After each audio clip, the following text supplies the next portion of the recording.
El joven licenciado Miguel Alemán Valdés heredó el gobierno de la Revolución el 1 de diciembre de 1946.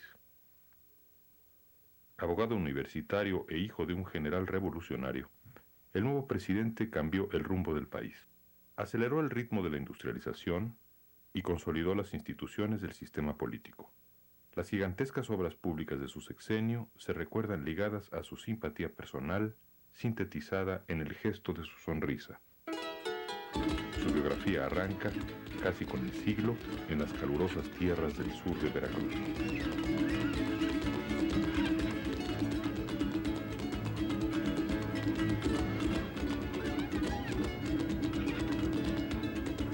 Al inicio del siglo, las ramas de la familia Alemán Valdés se extendían por toda la región de los Tuxtlas, una zona enmarcada por las afluentes del Papaloapan y la cuenca del río Coatzacoalcos, dueña de una flora lujuriosa, famosa por su belleza, sus pozos petroleros y sus plantaciones de tabaco y café. Miguel Alemán Valdés nació en 1900 en el pequeño poblado de Sayula, que entonces pertenecía al distrito de Acayucan. La familia que formaron doña Tomasa Valdés y don Miguel Alemán González estaba constituida por 3 hijos, Miguel, Antonio y Carlos, quienes completaban el cuadro familiar. Don Miguel trabajaba en el telégrafo y era escribano del registro civil. Su situación económica no era boyante. El sostén real de la familia era una tienda de abarrotes que atendían doña Tomasa y sus hijos. A don Miguel poco le interesaban los negocios. Su mayor pasión era devorar la literatura revolucionaria del Partido Liberal Mexicano y conspirar contra el régimen del dictador Díaz. Su simpatía por el movimiento anarquista de los Flores Magón lo llevó a participar en 1906 en la rebelión de las vecinas comunidades indígenas popolocas contra el gobierno. Los alzados fracasaron y algunos de sus líderes terminaron en los calabozos de la antigua prisión de San Juan de Ulúa.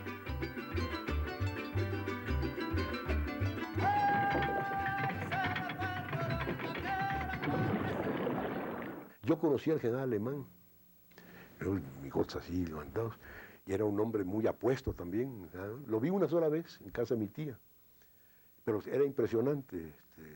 Era un hombre que tenía prestancia, que tenía vigor, ¿verdad? Vigor humano. En 1910, don Miguel fue uno de los primeros veracruzanos en responder a la convocatoria maderista. Su jefe inmediato era el general Cándido Aguilar, un personaje que años más tarde sería fundamental en la vida de su hijo Miguel. La vida sencilla y tranquila de la familia Alemán Valdés comenzó a trastocarse desde que don Miguel optó por las armas y terminó por hacerse pedazos con el estallido de la revolución. 4 meses antes del inicio de la revuelta, don Miguel dejó a su familia a cargo de sus padres en Acayucan. Al poco tiempo, doña Tomasa se trasladó con los hijos a la casa de los abuelos maternos en el pueblo de Uluta, donde el niño Miguel entró en contacto con los negocios agrícolas y ganaderos de la familia Valdés. A la caída de la dictadura, don Miguel fue ascendido a teniente coronel y cuando se estaba acostumbrando a los tiempos de paz, tuvo lugar la decena trágica encabezada por Victoriano Huerta, que lo devolvió a su querencia natural, la querencia de las armas. En 1913 formó parte de la columna mixta Morelos. Su hijo Miguel, de 13 años, ayudaba a la madre guiando viajeros de Ojapan a Acayucan, y también se las ingeniaba para apoyar al padre en sus andanzas. Cuando era niño, le ayudaba, él vendía leche a caballo, repartía leche a caballo en el municipio de Acayucan, que era muy grande, llegaba hasta los Tuxtlas entonces. Y vendiendo leche, compraba balas y de alguna manera en los botes lecheros se los traía entre guayabas y frutas que había ahí. Le llevaba las balas a mi abuelo. Y como era un niño, pues lo dejaban pasar y no lo molestaban. Bajo las órdenes de Cándido Aguilar, Alemán ascendió en 1914 a jefe de armas de Coatzacoalcos y participó en varias acciones en Puebla y Tlaxcala.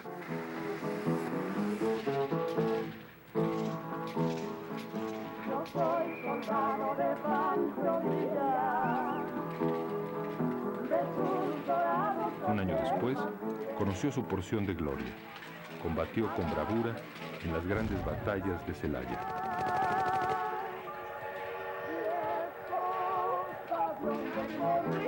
Por supuesto, lo hizo del lado de los victoriosos, Carranza y Obregón.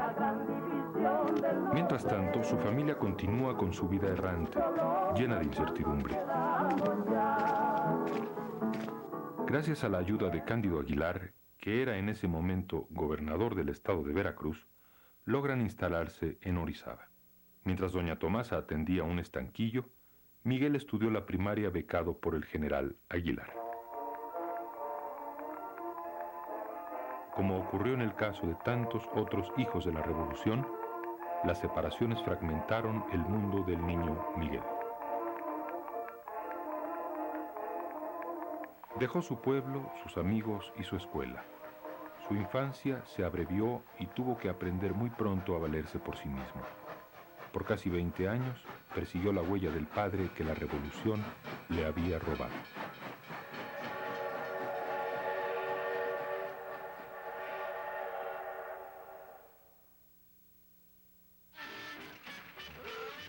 En 1920, ya con el grado de general, don Miguel se instaló con su familia en la Ciudad de México, aunque estaba lejos de alcanzar una vida estable.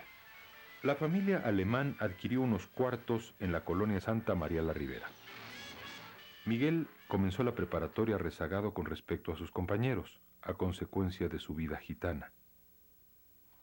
Tras el triunfo de la rebelión de Agua Prieta, el general Alemán publicó un manifiesto en el que condenó el asesinato de Carranza y se refirió a Obregón como un usurpador altanero. Durante su estancia en la capital del país, el general Alemán fue vigilado por los sonorenses, que desconfiaban de él, pues no olvidaban que era amigo de Cándido Aguilar, el yerno de Carranza. Su situación se volvió cada vez más comprometida y por ello decidió irse a San Antonio, Texas, a compartir el exilio con su jefe Aguilar. Pero no se conforma y en 1922 apareció de nuevo en la Sierra Veracruzana, levantado en armas contra el gobierno obregonista. Las privaciones de la familia Alemán corrieron paralelas a las ausencias del padre, hombre que no hizo otra cosa en la vida que hacer la revolución. Bueno, yo recuerdo perfectamente bien que el licenciado Alemán,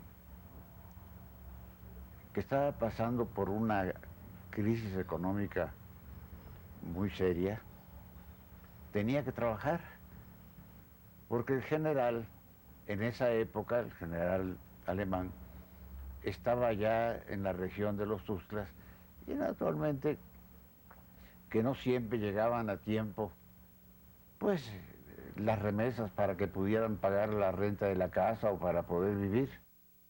Prácticamente a cargo de la manutención de su familia, durante 1923 Miguel abandonó sus estudios y trabajó como empleado en la compañía petrolera El Águila, en Coatzacoalcos, Veracruz. Aprovechó la cercanía y viajó a visitar a su padre.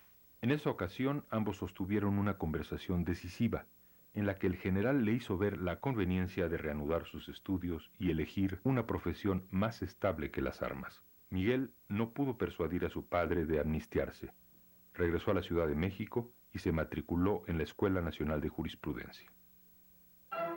Con la llegada de Plutarco Elías Calles a la presidencia, el general Alemán decidió probar otras formas de hacer política y en 1925 consigue ser electo diputado a la legislatura veracruzana por San Andrés Tuxtla. Parecía su adiós a las armas. Sin embargo, la estabilidad no era lo suyo. Había la posibilidad de que se reeligiera el general Obregón y él decidió nuevamente levantarse en armas en contra del general Obregón porque creía en la no reelección. Cuando el general Alemán decide levantarse en armas, fue a ver a mi padre. Mi padre tenía su despacho allí en Bucareli 12. Entonces el general Alemán le pidió a mi padre: mira, Eugenio, mi hijo se va a querer ir conmigo y yo no creo que se vaya porque quién sabe qué va a pasar. Yo voy a arriesgar la vida y no quiero que mi hijo... Así que yo te pido que por favor no dejes que se vaya. Oblígalo a que termine la carrera y que se quede aquí, pase lo que pase.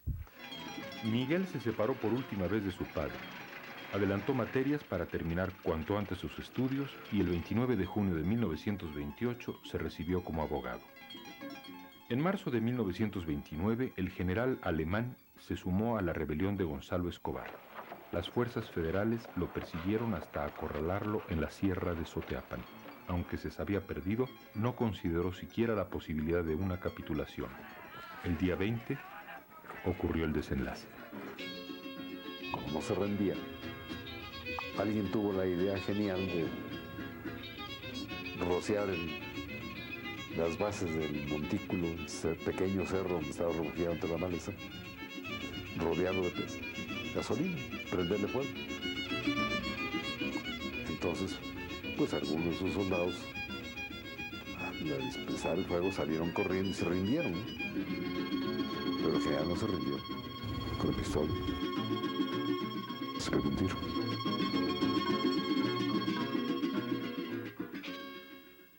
La vida del general había sido un largo y prolongado suicidio. Durante muchos años resonaron sus palabras en el ánimo de Miguel Alemán. Elige una profesión más estable que las armas. ¿No era esta una receta aplicable a todo el país? A su paso por las aulas, Miguel comenzó a construir un mundo propio, alejado de la sombra de su padre, a formar con sus amigos una nueva familia que sustituyera a la filial y que lo acompañara toda la vida. También dejó en claro que su apoyo no sería para los radicales ni para los opositores. En 1927 se formó un Centro Nacional de Estudiantes Antirreeleccionistas que apoyaban la candidatura del general Arnulfo R. Gómez, bajo cuyas órdenes combatía el general Alemán en Veracruz. El nombre de Miguel aparecía entre los fundadores, pero aquella afiliación oposicionista fue fugaz. Nuestra generación, recordaba el licenciado Alemán en su vejez, se mantuvo entre extremos, asumiendo los ideales revolucionarios, pero confiriéndoles un sentido más acorde a la tan deseada pacificación del país. Desde sus años de bachiller, Miguel parecía tener una idea muy clara de su destino generacional y sabía imbuirla a sus compañeros de banca. Desde entonces concibió la idea de integrar a sus amigos en un grupo compacto. La suya sería la generación que consolidaría la revolución. Él no solo tenía un grupo, eran varios grupos que estaban cerca de él, amigos, pues muy entrañables. Unos pertenecían a la escuela y otros eran de fuera de la escuela, pertenecían a otras escuelas. Se reunía con mucha frecuencia con sus amigos. Y en general, repito, él procuraba estrechar los lazos de amistad, pues con un grupo que más tarde fueron colaboradores de él. En los grupos que formó en la colonia Santa María la Ribera y en la universidad, coincidieron varios muchachos recién llegados de la provincia, con los que rápidamente trabó amistad.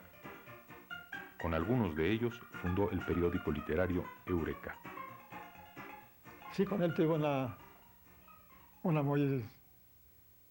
muy cordial amistad toda la vida. Antes de ser presidente, cuando fue presidente y después de que fue presidente.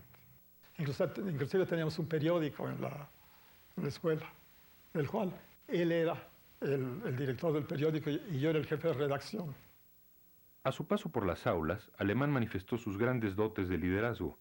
En septiembre de 1927, ya en la Facultad de Derecho, propuso a la vieja guardia de la preparatoria, el Grupo H, 1920, firmar un pacto memorable. Muchos de nosotros, y tenemos fe en ello, llegaremos a ocupar prominentes lugares en nuestra vida social o política, manifestaron en el documento.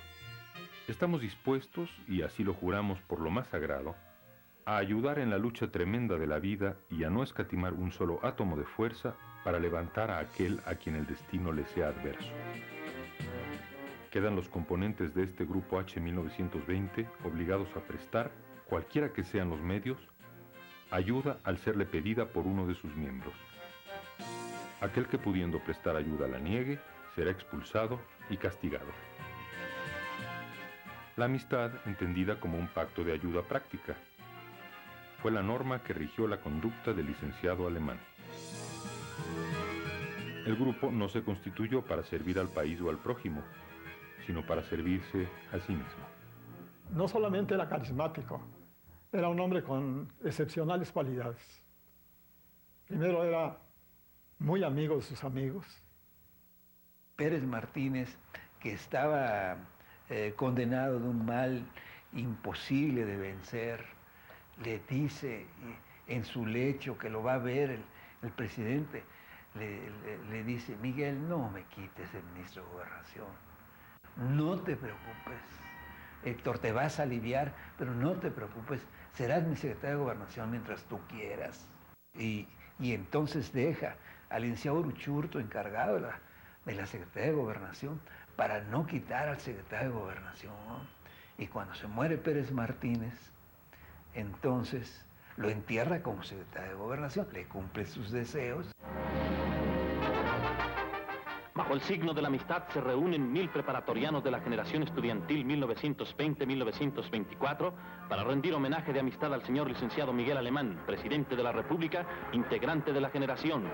Están reunidos en el viejo colegio de San Ildefonso funcionarios públicos como Miguel, quien había perdido a su hermano Antonio y tenía a Carlos enfermo, constituyó una hermandad política de la que formaron parte Gabriel Ramos Millán, Óscar Soto Maínez, Manuel Ramírez Vázquez, Fernando Casas Alemán, Héctor Pérez Martínez y el nicaragüense Rogerio de la Selva. En adelante, caminaría acompañado por ellos, tanto en los negocios como en la vida política, siempre bajo el amparo de su condición de universitarios. Yo nací con la luna de plata y nací con alma de pirata. He nacido rumbero y carocho, trovador de veras, y fui lejos de Veracruz. Además de su ascendencia revolucionaria, su peculiar sentido de la amistad y su calidad de universitario, el licenciado Alemán poseía una personalidad propicia para la vida pública. Era un hombre carismático, con don de gentes, con carácter de líder y dueño de una sonrisa que vencía cualquier resistencia. O sea que era un hombre hermoso, era un hombre maravilloso, alegre, acarandoso, que hablaba como jarocho de veras. Nunca se cansó de extender la mano hacia la derecha, hacia la izquierda, hacia el frente, hacia arriba, hacia abajo. Se reía, siempre enseñó la mazorca a todo México, con mucha alegría. Desde la preparatoria, el joven jarocho demostró ser dueño de un temperamento desbordado. Como la tierra de donde venía, la riqueza le corría en la sangre. Era simpático, amiguero, risueño, hiperactivo. Vivía ansioso de emprender cosas por su cuenta. El licenciado Alemán era muy conocido por su condición de veracruzano, y un poco, no es en demérito de Alemán, pero era muy bromista y se especializaba y se distinguía porque era bañador desde el segundo piso, bañaba a los estudiantes que pasaban y algunas veces también algo les caía a los profesores. Alemán sabía explotar sus dones. Aquel hombre de la sonrisa terna era irresistible. Prestaba una cortés atención a quien debía, cuándo debía, cuánto debía. Era un seductor en el buen sentido de la palabra. Era un hombre que seducía con su conversación, tenía una sonrisa extraordinaria, era cordial como pocos mandatarios. Hombre encantador. En 1931 se casó con Beatriz Velasco, hija de una familia acomodada y católica de Celaya, con la que tuvo 3 hijos, Miguel, Beatriz y Jorge. Aquellos ojos verdes, serenos como un lago, en cuyas quietas aguas un día me miré. No saben las tristezas que a mi alma le dejaron, aquellos ojos verdes que yo nunca besaré. Muy hogareño. Sí, muy respetuoso de su hogar. Era de esos tipo mexicano. Uno puede tener muchas capillitas, pero siempre tenemos una catedral. Y esa la respetamos mucho. ¿Verdad, muchachos? Ya en la presidencia, el pueblo le endilgaba romances con todas las actrices de moda, incluida María Félix. El rumor más insistente lo ligaba con la famosa actriz brasileña Leonora Mar. Él no fumaba ni bebía, pero todo lo demás sí, afirmaba su médico personal.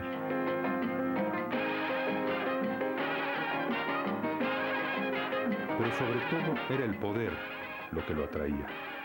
En 1931 dio sus primeros pasos en la política. Buscó que el PNR lo postulara a diputado local por el distrito de Sayula. El partido optó por el candidato de los ricos terratenientes de la región. La derrota para Alemán fue dolorosa y descubrió que sus dotes de seductor no bastaban para alcanzar las metas que se había fijado. Para ser afortunado en la política, había que tener fortuna, constante y sonante. En Alemán convergieron a lo largo de su vida el político visionario y el hombre de negocios emprendedor. Facetas casi innatas de su personalidad. Alemán las cultivó y las fue afinando desde su niñez. Esta escuela moderna sustituye al humilde local en que nuestro actual presidente aprendió a descifrar el misterio elemental del alfabeto. No corría entonces para jugar a la salida de clases, sino que vendía periódicos, evidenciando desde pequeño su espíritu de lucha y de trabajo. Convertido en mandatario... Años más tarde, el niño Miguel despertó la admiración de sus compañeros de escuela en Orizaba con 5 canicas que había comprado en una tienda próxima a su casa. En improvisada subasta, recordaría Alemán en sus memorias, llovieron las ofertas. Sorprendido pero satisfecho de la demanda que tenían las ágatas, hice acopio de ellas e inauguré el primer mercado de canicas escolar. El exitoso negocio se acabó cuando otros niños descubrieron la tienda que me surtía las codiciadas canicas. Menos divertida, aunque más productiva, fue mi experiencia en la compraventa de botellas vacías. Durante su estancia en la compañía petrolera El Águila, Alemán aprendió inglés, el idioma de los negocios, de los grandes negocios. Una vez titulado y luego de un breve paso por los pasillos de la burocracia, decidió abrir un despacho, por supuesto en compañía de sus amigos Gabriel Ramos Millán, Manuel Ramírez Vázquez y Rogerio de la Selva.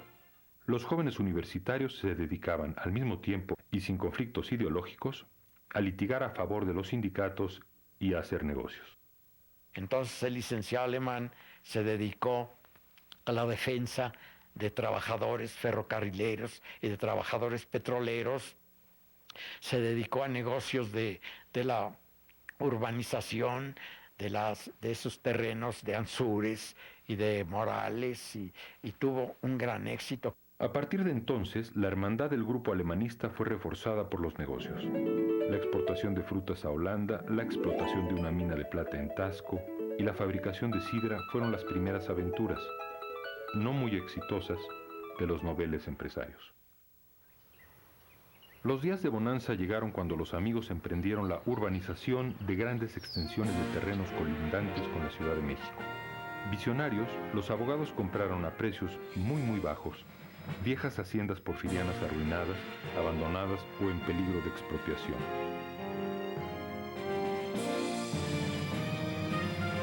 Los negocios inmobiliarios se iniciaron en Cuernavaca, haciendo un adecuado uso de las relaciones políticas. Ramos Millán, cuya clarividencia le permitía ver más allá de las apariencias, relata Alemán en sus memorias, afirmaba guiarse por la lógica del comerciante, que atiende no tanto a la ley de la oferta y la demanda, como a la previa elección del cliente, y obsequió un lote al señor general Manuel Ávila Camacho, con lo cual le confirió prestigio y carácter de exclusividad a un fraccionamiento que en ese momento solo existía en su imaginación. El éxito de la empresa, en la que tuvieron como socio a Ezequiel Padilla, les permitió desplazar el negocio a la Ciudad de México. Los llanos de Ansúrez, los terrenos de la hacienda de los Morales y el rancho de Polanco se convirtieron en lujosas zonas residenciales gracias a los créditos blandos y a la ayuda de los políticos poderosos. Bajo la mano de los universitarios, aquellos fragmentos de la aristocracia porfiriana se integraron al paisaje urbano, anunciando la época del esplendor alemanista. Aquella actividad le proporcionó en ese momento la seguridad necesaria para dedicarse, libre de presiones, a su carrera política. Muchos años después, Cuando dejó el poder, el empresario alemán volvió con renovados bríos y por el resto de su vida a los negocios en bienes raíces. En su rancho Los Pirules, un terreno de 400 hectáreas al norte de la ciudad, desarrolló la ciudad satélite, invirtió en la construcción de grandes hoteles e impulsó el desarrollo turístico del puerto de Acapulco.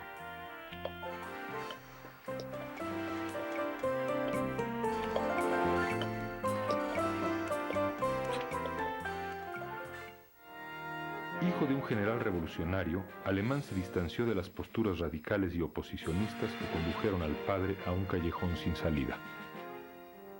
Desde el principio de su carrera política, optó por la institucionalidad. En 1929 ingresó al Partido Nacional Revolucionario, el PNR, recién fundado por Plutarco Elías Calles. Para encumbrarse dentro de la familia revolucionaria, recurrió a los viejos compañeros de armas del general. Supo acercarse a un grupo de hombres poderosos, quienes apadrinaron su carrera hasta la presidencia de la República. Los generales Cándido Aguilar, Lázaro Cárdenas, Manuel Ávila Camacho, dirigieron cada uno en su momento los pasos políticos de Alemán. Los primeros éxitos políticos los obtuvo gracias a su tío y padrino de bodas, el licenciado Eugenio Méndez. En 1933 fue electo diputado suplente por el distrito de los Tuxtlas, en la fórmula encabezada por su tío y que contó con el respaldo del coronel Adalberto Tejeda, exgobernador y hombre fuerte de Veracruz. El hombre era un buen político, el licenciado Alemán. Entonces era muy jovencito y él conocía en el sur de Veracruz a más gente que mi padre, aunque mi padre era nativo de allá, pero pues él, hijo de general Alemán y qué sé yo, y Miguelito y no sé cuándo, ¿verdad? Entonces él fue un factor definitivo para el triunfo de la planilla que encabezaba mi padre. En 1934, aún bajo la sombra de Eugenio Méndez, consiguió dirigir la campaña presidencial de Lázaro Cárdenas en Veracruz, con tal tino que un año más tarde el general lo nombró magistrado del Tribunal Superior de Justicia. La mano de Cándido Aguilar en el encumbramiento político de Alemán se dejó sentir por primera vez en 1935, cuando consiguió para su protegido la candidatura al Senado por Veracruz. Pero la decisión importante fue cómo permitieron que fuera candidato a senador. Ya en las tetelas del partido y eso, no sé realmente cómo fue el asunto. El hecho es de que él lo logró. Además era hijo de un rebelde, del general Alemán, ¿verdad? Bueno, él se supo sobreponer a esos antecedentes de hijo del general Alemán, de ex correligionario del coronel Tejeda, y después ambas cosas en alguna medida le sirvieron.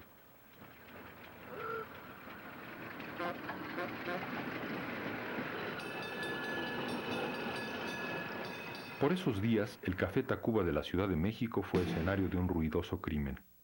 Pistoleros de un cacique veracruzano asesinaron al gobernador electo, el licenciado Manlio Fabio Altamirano. Esta vez, Cárdenas y Cándido Aguilar maniobraron conjuntamente para colocar a Alemán a la cabeza del gobierno veracruzano. De hecho, Cárdenas se expresó elogiosamente del universitario cuando el embajador estadounidense Josephus Daniels le comentó la poca atención política que se le brindaba a Veracruz, nuestra vitrina ante el mundo.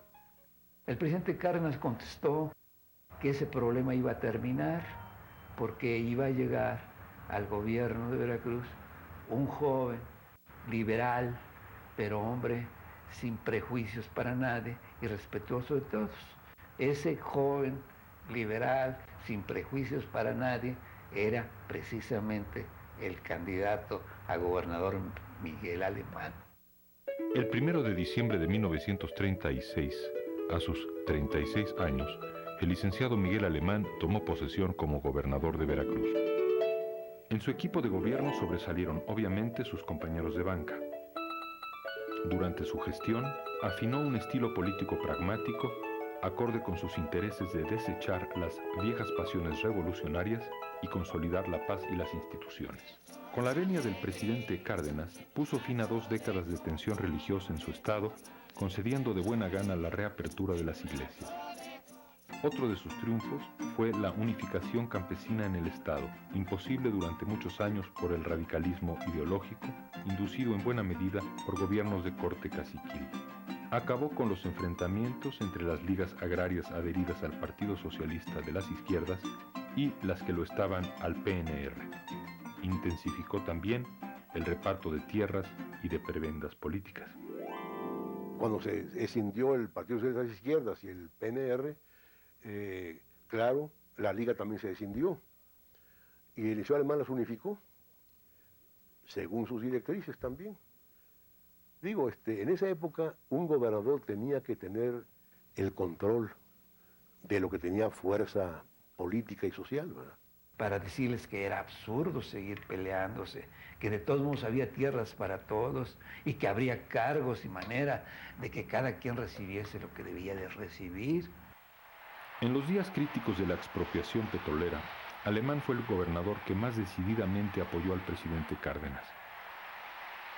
Aprovechó aquel momento idóneo para proyectar una imagen de buen político del ámbito de su estado al país entero. Las instalaciones petroleras más importantes estaban en el estado de Tamaulipas y en el estado de Veracruz. Entonces se tuvo que tomar las instalaciones con el peligro consecuente de perder la vida, porque las empresas petroleras no querían entregarlas. Alemán no se limitó a las declaraciones, viajó a la Ciudad de México y encabezó un bloque de gobernadores que avaló la decisión presidencial y exigió con firmeza que las transnacionales entregaran las instalaciones petroleras. En mayo de ese mismo año, Alemán demostró una vez más su compromiso con la institucionalidad. Estableció nuevos lazos políticos que le permitieron avanzar en su carrera. El más importante fue, sin duda, el que lo ligó al general Ávila Camacho. La revolución, la última sonada militar en nuestro país en 1938 por el general Zedillo, que se levanta en armas contra el presidente Cárdenas. Y el gobernador alemán es el primero que, porque es invitado a levantarse en armas, se niega rotundamente, le avisa al presidente Cárdenas y logran rápidamente atender ese problema. Con ese motivo de esta lucha, pues el primer militar que llega a batir o a observar y preparar la lucha contra Zedillo es el general Manuel Ávila Camacho, mismo con el cual toma contacto el señor gobernador alemán. El señor general Ávila Camacho, encargado de la Secretaría de la Defensa Nacional, regresa a México, pero queda ya una amistad muy firme entre el gobernador alemán y el secretario de la Defensa.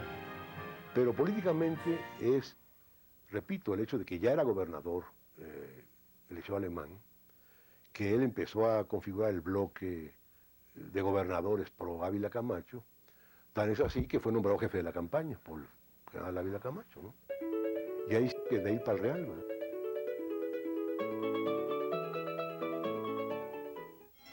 Al frente de la campaña de Ávila Camacho, el carismático alemán mostró la mano dura que como político era capaz de blandir. El candidato opositor Juan Andreu Almazán contaba con un apoyo abrumador en la Ciudad de México. Para contrarrestar esa desventaja, Alemán puso en marcha un dispositivo casi militar de toma de casillas. Eran otros tiempos, explicó Alemán muchos años después, a los animados asistentes a una comida y procedió a narrar, con lujo de detalle, su contribución a la maniobra electoral de 1940. Estas elecciones no se pueden perder, le habría dicho a su candidato. Proceda usted, habría contestado el general Caballero. Alemán concentró en su cuartel de campaña soldados, máuseres, pistolas y metralletas. Cuando llegaban reportes de una casilla tomada por los almazanistas, enviaba brigadas con la consigna de robar las urnas a punta de metralletas si era necesario. Misión cumplida, le habría dicho a su jefe al final de la jornada. Así se ganaron esas elecciones, recordaba Alemán.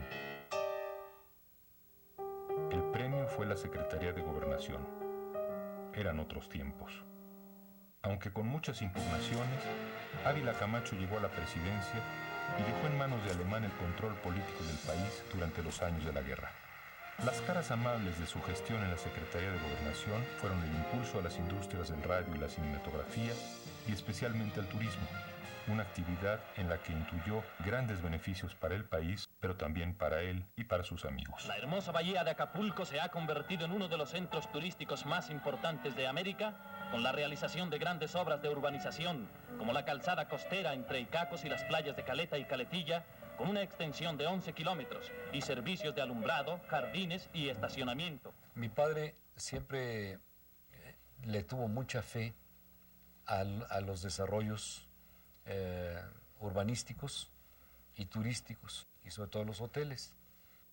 En la época en que se hablaba de que el dinero se salía del país, justamente era cuando invertía en hoteles, que es una de las recuperaciones más lentas que hay en desarrollos de tipo inmobiliario.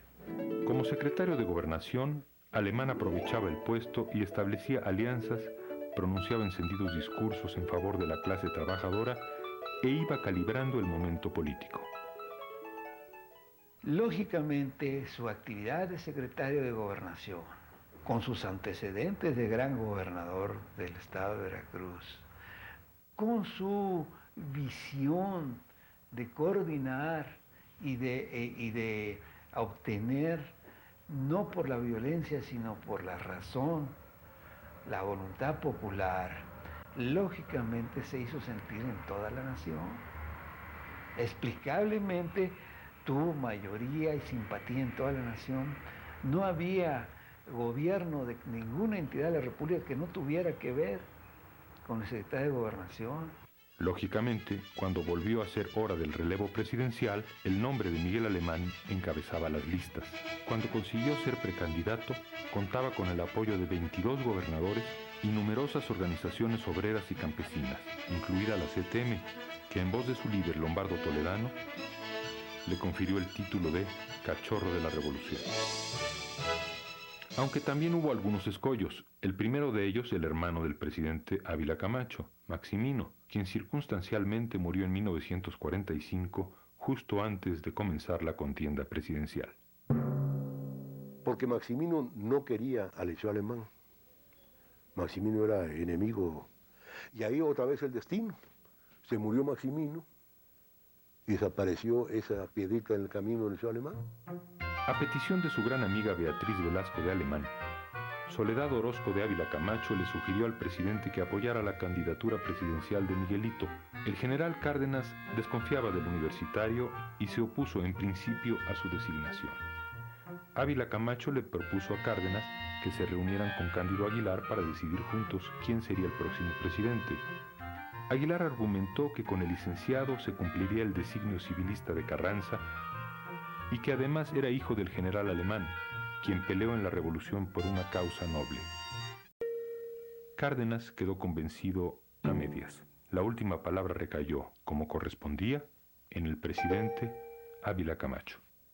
Yo no creo, y eso sí es una cosa que es un pecado grandísimo que yo digo, que el partido sea quien elija a los sucesores. Es el presidente el que más o menos dice, yo pienso que el mejor sucesor mío sea fulano de tal.